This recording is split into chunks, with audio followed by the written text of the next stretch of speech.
সেদিন সিঙ্গাপুরে ছিলাম, মালয়েশিয়া, থাইল্যান্ড, ইন্দোনেশিয়া, প্রায় 12-13টা রাষ্ট্র আমি ঘুরছিলাম। যে দেশে যাই আগে হোটেলে উঠি, হোটেলে নামলাম, নিচে দেখি শয়তান বসে আছে। কি আপনি এখানে কেন?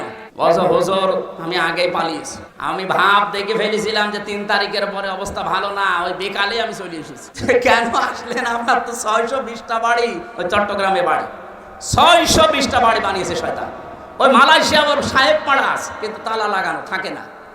ওই হোটেল ভাড়া করে থাকে, এক একটা দিনের ভাড়া, রাতের ভাড়া 90,000 টাকা বাংলাদেশে। যে এখানে থাকেন আপনি না বাইরে চলেন? বাইরে যে মায়ের খাবো। বাঙালি আছে এই দেশে 20 লাখ, যদি আমারে বাইরে দেখতে পায় যে পিটিয়ে ভক্ত বানিয়ে ফেলে। কি করলেন আপনি 15 বছরে? কেন আসে? এটার প্রমাণ দিয়েছে আমিরে জামাত ডাক্তার কে মাওলানা মতিয়ার রহমান নিজামী রহমতুল্লাহ আলাইহি। মন্ত্রীর দায়িত্ব পালন করে 5 বছর পরে 36 টাকা ফেরত দিয়েছে রাষ্ট্রকে। পৃথিবীর ইতিহাসে এই প্রথম, পৃথিবীর ইতিহাসে প্রথম যে দায়িত্ব পালন করে আরো টাকা ফেরত দেয়। আমিরে জামাত ডাক্তার শফিকুর রহমান এমনি তো বলে নাই, কারণ আমরা 54 বছরের ভেতরে, বিশেষ করে এই 15 বছর যে অত্যাচারে অত্যাচারিত হয়েছি, এই দেশের অন্য কেউ এরকম অত্যাচার সহ্য করে না। এত অত্যাচার সহ্য করার পরেও যদি আমাদের সম্পদ 2 টাকা থেকে 3 টাকা না হয়, এ বাংলাদেশ আমার নামে যদি আপনি সব লিখেও দেন, আমার যা আছে ওর চাইতে 1 টাকাও বাড়বে না ইনশাআল্লাহ। কারণ এই দায়িত্বটা আমরা ইবাদত মনে করে পালন করব। আর যারা আসতে চায়, ইবাদত না, শুধু বাবা শাহজালাল সব হালাল।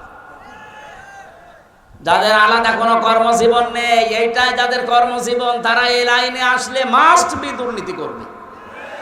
আমি এতিম আনজাম আকরাবার ব্যাখ্যা করতে চেয়েছিলাম এই বলে, আজ আমাদের পরিবারে, বিশেষ করে নিকট আত্মীয়র ভেতরে যারা অসহায় এতিম, এদের হকগুলো আমরা আদায় করতে পারি না স্ত্রীদের কারণে। এজন্য স্ত্রীরা রাগ করবেন না, আপনারা উদার হবে, আপনারা ন্যারো মাইন্ডের না ব্রড মাইন্ডের হবে। আল্লাহ যেন খাদিজাতুল কুবরার মতো বানিয়ে দেন, বলেন আমিন। আমার সময়টা মনে হয় চলে যাচ্ছে খুব তাড়াতাড়ি। আমরা পয়েন্টগুলো পুরাটা শেষ করতে পারছি না। সূরা বালাদ থেকে এই তাফসীরটা দেখবেন। আমাদের জাতির পিতা 1 নম্বরে সিদ্দিক ছিলেন, এই কারণে তিনি সত্যকে অনুসন্ধান করতে করতে যখন পেয়ে গেছেন, সব কিছু পেছনে ফেলে তিনি গ্রহণ করেছিলেন। আর আমাদের চোখে আঙ্গুল দিয়ে দেখিয়ে দেয় যে এগুলো সত্যবাদীদের নিদর্শন, এরপরও মানুষ মানতে চায় না পেছনের টানে। তা আপনি সত্যবাদী কিয়ামতে সিদ্দিক হয়ে উঠবেন কোন কারণে? আপনাকে জীবনে আল্লাহ আবু বকর সিদ্দিকের কাতারে দাঁড় করাবে না। আবু বকর সিদ্দিকের কাতারে দাঁড় করাতে হলে আপনাকে অবশ্যই সিদ্দিক এই মুহূর্তে হওয়া লাগবে। আমি যতগুলো দলের নাম বললাম, বলেন তো, মানুষকে মানুষের দাসত্ব থেকে মুক্ত করার জন্য সর্বাত্মকভাবে চেষ্টা চালাচ্ছে বাংলাদেশ জামাত ইসলাম ছাড়া অন্য কেউ। যদি পান অন্য কেউ এরকম ভাবে দায়িত্ব পালন করছে, আপনি সেখানে যোগ দেন, কোনো অসুবিধা নেই। কিন্তু এমন কোন জায়গায় যাওয়া যাবে না। আরো যারা মানুষের গোলামি করার জন্য মানুষকে বাধ্য করে, তিনি 2 নম্বরে ছিলেন নবিয়্যা, সিদ্দিকুন নবিয়্যা, তিনি নবী ছিলেন। এই নবীর ব্যাখ্যা আবার বিস্তারিত আছে ফি জিলালিল কোরআনের ইবনে কাসিরে। আমরা যেহেতু একটা আশার বাণী সঞ্চার করার জন্য কোরআনে কারিমের সূরা জুমারের আয়াতটা পড়েছিলাম, ওখান থেকে কিছু কথা বলছি। আপনি হতাশ হবেন না, ভেঙে পড়বেন না। قل يا عبادي الذين صرفوا على أنفسهم لا تقنطوا من رحمة الله। আল্লাহ পাক বলেন, হে নবী আপনি বলুন আমার বান্দা বান্দীদেরকে নফসের উপরে জুলুম করে শয়তানের ধোঁকায় পড়ে যারা নিজেদেরকে বরবাদ করে দিয়েছো, তারা নিজেদেরকে বরবাদ করে ফেলেছো, তারা আল্লাহর রহমত থেকে নৈরাশ হয়ে যেও না, ফিরে আসো। ইন্নাল্লাহা ইয়াগফিরুদ যুনুবা জামিআ, অবশ্যই আমার আল্লাহ সব অপরাধ ক্ষমা করে দিচ্ছে এবং দিবে। আল্লাহ যদি বলতেন শুধু ক্ষমা করে দিয়েছে, তাহলে এখানে মাঝির সিগা দিতেন, ইয়াগফির দিয়েছেন, এরপরে জাম্বুন না দিয়ে যুনুব দিয়েছেন বহু বছর। এইজন্য আমরা এমন আল্লাহ পেয়েছি তার 2টা নাম আয়াতের পরে আল্লাহ নিজেই দিলেন, ইন্নাহু হুয়াল গফুরুর রহিম। আল্লাহ একদিকে গফুর আর একদিকে রহিম, জোরে বলেন সুবহানাল্লাহ।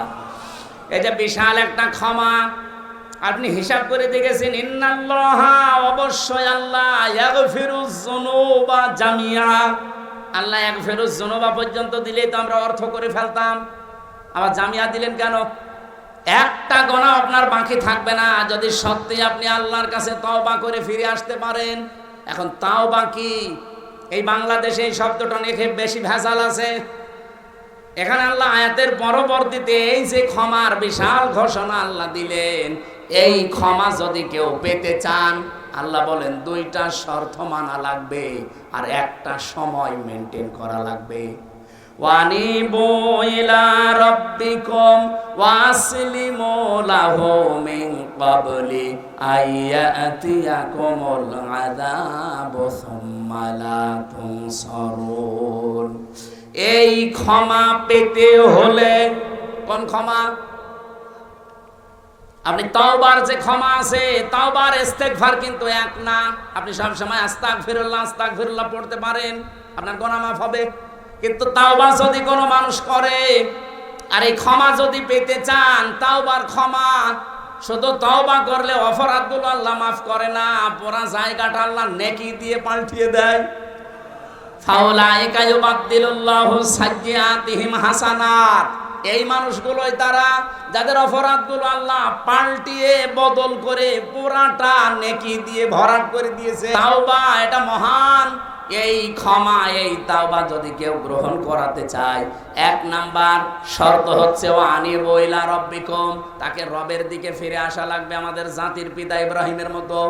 ওয়াসলিমু লাহু মিন ক্বাবলি, আত্মসমর্পণ করা লাগবে ইব্রাহিমের মতো। কখন করবে? এই দুইটা শর্ত মানবে কখন? মিন ক্বাবলি আইয়াতিয়াকুমুল আযাব সুম্মা লা তুনসারুন, ওই আযাব আসার পূর্বে, যখন আর আমাদেরকে সাহায্য করা হবে না, আমাদের সাহায্য করা হবে না। কখন বলেন তো? বলেন বলেন। মরণের সময়। মরণের সময় যেহেতু আমাদের আর কোনো সাহায্য নেই, আর মরণ আসবে 41 সালে। যারা টার্গেট দিয়েছিলেন, আপনি কোন আশায় দিয়েছিলেন? আমি বসে আছি, দাঁড়া বসে, গ্যারান্টি আমার হাতে নেই। আর আপনি একবারে টার্গেট দিয়ে দিলেন যে 41 সাল। আপনার কি আজরাইলের সাথে কোনো কথা ছিল? বলেন। এখানে আয়াতে আমরা পেয়েছি তিনটা বিষয়, দুইটা শর্ত মানা লাগবে যদি কেউ জীবনের অপরাধ সব মাফ করে ওই জায়গাটা নেকি দিয়ে ভরাট করতে চান। এটার নাম তাওবা। আর তাওবার শর্ত তিনটা। এক নাম্বার, আপনাকে অপরাধ স্বীকার করা লাগবে।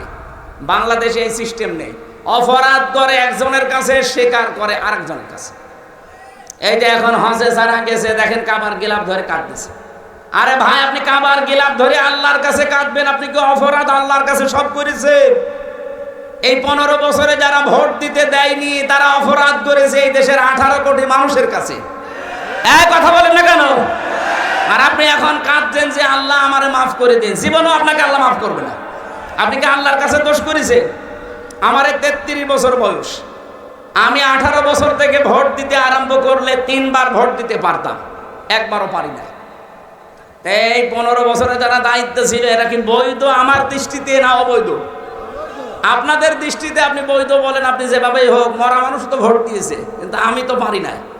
তাহলে আমার দৃষ্টিতে তারা অবৈধ ছিল। কথা বলে না কেন? আমার এই হক, এই অধিকারটা যারা কেড়ে নিয়েছে, ওরা যদি আমার কাছে মাফ না চায়, কাবা শরীফের কাছে মাফ চায়, মাফ হবে? এইরকম মাফি অনেকে চায়।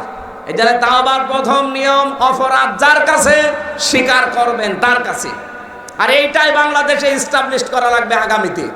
অপরাধ যার কাছে করবেন, স্বীকার করবেন তার কাছে।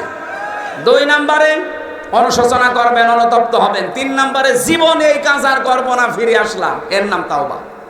এই 2টা শর্ত মেনে নেওয়া, আল্লাহর দিকে ফিরে আসা, আল্লাহর সামনে আত্মসমর্পণ করা, অনেক বলতে যত সহজ মনে হচ্ছে এত সহজ। এই কঠিন 2টা বিষয় মানুষ কখন মানবে? মৃত্যু আসার পূর্বে, যখন আমাদের আর সাহায্য করা হবে না। সুতরাং মরণের গ্যারান্টি যেহেতু আমাদের হাতে নেই, যখন তখন চলে আসতে পারে। এই জন্য আমাদের তাওবা করার সময় কখন? এক্ষুনি। কখন? আজকে এই মন থেকে এখানে তওবা করবেন। আমি আল্লাহর দিকে ফিরে আসলাম, ইব্রাহিম নবীর মতো বহু কিছু আমার ছাড় দেওয়া লাগতে পারে, আমার বাবাও আমার শত্রু হয়ে যেতে পারে, আমার পরিবার, আমার সমাজ, আমার রাষ্ট্র পর্যন্ত আমার পেছনে লাগতে পারে। এই কথা বলেন না কেন? তারপর আমি যেহেতু পিতার সন্তান, আমি অবৈধ সন্তান না, আমি জাতির পিতার সন্তান। বাবা আমার যেরকম ছিল সন্তান আমি হব ওই রকম। যেমন ছিলেন আমাদের ভাই হযরত ইসমাঈল আলাইহিস সালাম, কে ছিলেন না? তিনি আল্লাহর জন্য সব কিছুকে বিসর্জন দিয়েছিলেন। ফালাম্মা আসলামা ওয়াতাল্লাহু লিল জাবিন, আসলামা 2 বছর যখন তারা দুইজনে রাজি হয়ে গেছে, এগ্রি হয়ে গেছে, ওয়াতাল্লাহু লিল জাবিন, ইসমাঈলকে যখন শুইয়ে ফেলেছে, আল্লাহ তখন ডাক দিয়েছে, অনাদাইনাহু ইয়া ইব্রাহিম। সুতরাং আজকে সময় এসেছে, এই দেশের দায়িত্বে যারা আছেন তারা ইব্রাহিম নবীর ভূমিকা পালন করবেন আল্লাহর বিধান পালন করতে গিয়ে। আর আমরা যারা জনগণ আছি 18 কোটি, আমাদের উচিত হবে আমরা ইসমাইল নবীর মতো যদি গলাও দেওয়া লাগে অন্তত গলা দিতেও আমরা রাজি আছি না নেই? বলেন বলেন।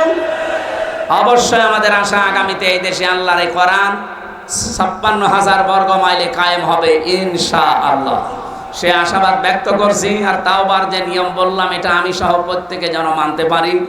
আজকে যেহেতু প্রচণ্ড গরম পড়ছে, আজকের মতো শেষ করছি। আসসালামু আলাইকুম। ও আমাদের এখানে